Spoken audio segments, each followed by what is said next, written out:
Hey YouTube. So this is going to be part 2 of the issues we've had with this 28G before we've ever even had it out camping.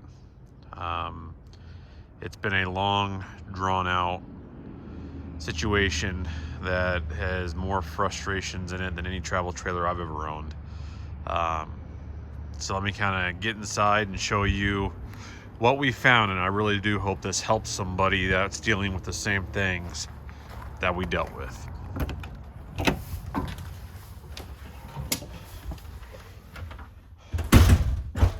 All right. So our biggest problem was our heater. Since day one we purchased this trailer, the heater never ran for more than 24 hours. Okay. It would trip the reset button on the furnace itself sometime in the middle of the first night, and we would have to reset it, try to turn it on again, and it was this constant repetitive issue. So taking it back to the dealership multiple times, they first said it was a bad control board. Then they said it was a bad sail switch.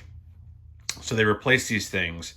Nothing was making the difference. Same problems happening over and over and over again. So as you'll notice, that cover is not over, or I should say behind the cabinet. There's really no reason to have multiple layers. But I'm going to try to get here and show you what we've done, or at least pointed out. You know, every time this thing failed, the red light, blinking light on the control board would blink one every 3 seconds. One time every 3 seconds. On the furnace, it shows that is an airflow limit switch fault. It's exactly what it turned out to be, okay? So up top, you have your hot water heater. Down here, you have your furnace. You can see the knockouts on these furnaces. And the problem was there was not enough air in, not enough air out. So I actually hired a mobile RV tech to come out, and he put a second heat register below the first one to have more air flow with this 30,000 BTU furnace. What that also accomplished is one vent for this entire living room was not sufficient. You have one vent in our bathroom and one vent in our bedroom, and then one vent for this large great room. Okay, well, that's not very balanced. So what that also means is people in the bedroom are going to cook, and people out here are going to freeze to an extent. I know I'm being dramatic in that statement, but this has been a process. So he went ahead and put a second return out here to flow more air. Now, the intake side of the furnace, there's no exterior vents on the outside for air to come in. And we'll go out there in a second and take a look at it. If you look underneath here, and we had it all disassembled, this furnace is drawing air from literally underneath the shower of our trailer. Well, there's not much air under there. So I went ahead and popped the access vent, and I cut a bunch of holes in it so air could flow through there. And I'm not sure if you can see, but there is a screen. There we go. I put a screen there because we have large dogs. Sorry guys, hit the damn button on my phone. I put a screen on there because we have large dogs, and I don't want dog hair being sucked into the intake of our furnace, because that could actually cause a problem. So since this work has been done, I cut holes in this so this air could be sucked into the furnace better. And we added the secondary vent. I have tested this furnace for 2 days on 68 to 70 degrees every night. And I've come out and the heater is running flawlessly. It's not short cycling anymore. There's no safety things being tripped. and it's holding temperature a lot better in this trailer. So it cost me about 500 bucks for a mobile guy to come out and diagnose and to add that second vent, which I am seeking reimbursement from Grand Design, because this is a faulty design is what it is. This is not a furnace problem. This is not a QC problem. This is a faulty design for putting a furnace in a small little space in this trailer. So I will go out now and I will pop the exterior vent and show you the things that I did replace. All right, well, instead of popping the vent on the trailer and showing it to you, I've got a brand new furnace that Grand Design sent me, telling me to swap out because they think that's the problem. So I'll just kind of show you on here. So a few items for you guys. Control board, red light on the control board that I was talking about. This actually tucks in right in here. This is your safety switch. This is what kept tripping. So every time I come out, it'd be in the off position as it shows here. I'd have to hit reset for it to start working again. Here's your sail switch. Pop these out, pull these two screws, sail switch comes out.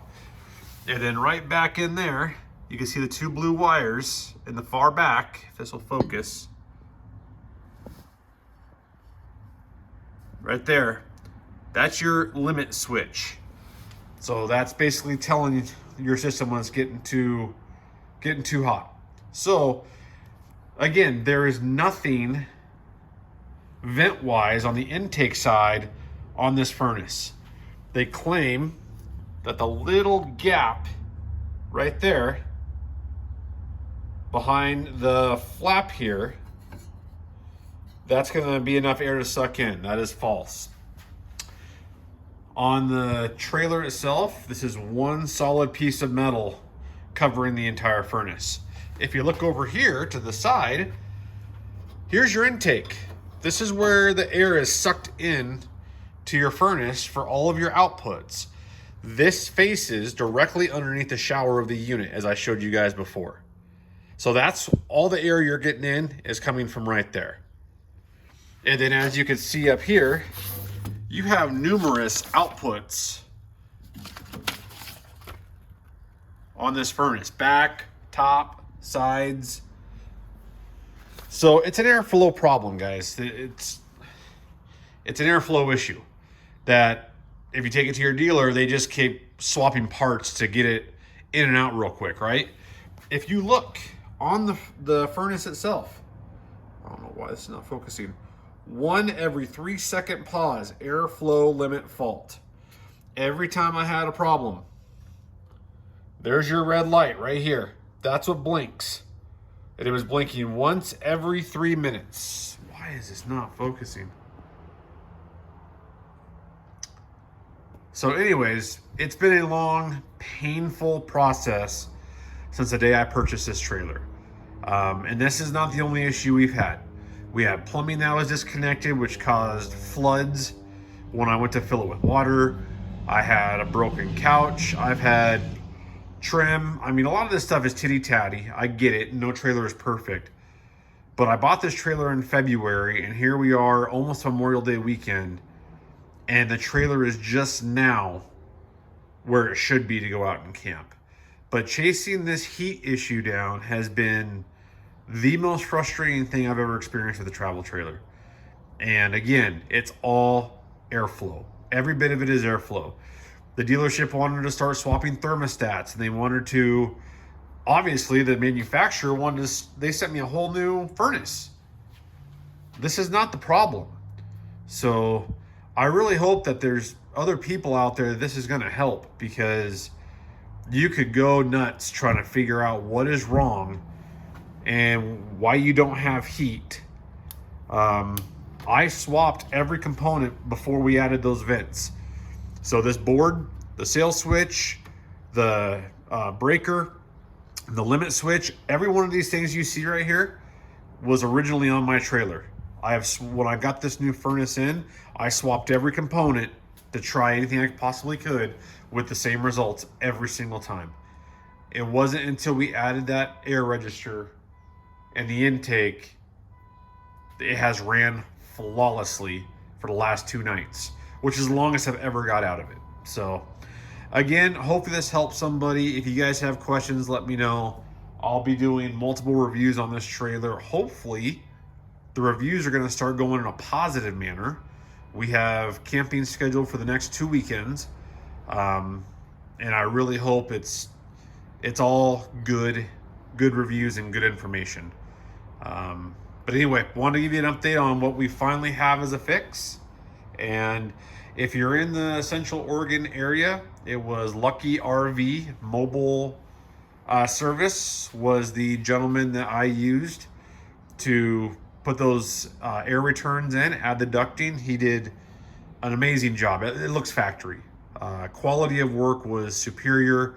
And I'll tell you, I really like having a tech at your house where you can talk with them, see what they're doing, versus taking it into a dealer, drop it off, and really not even know what the heck's going to happen with your trailer before you pick it up. Will it even be looked at? Who's looking at it? How much time are they spending on it? It's a crapshoot. It really is a crapshoot. And I will gladly bring someone to my home and have work on my trailer here every single time after this experience. So, hope you guys have a good day. More to come. Thanks for watching.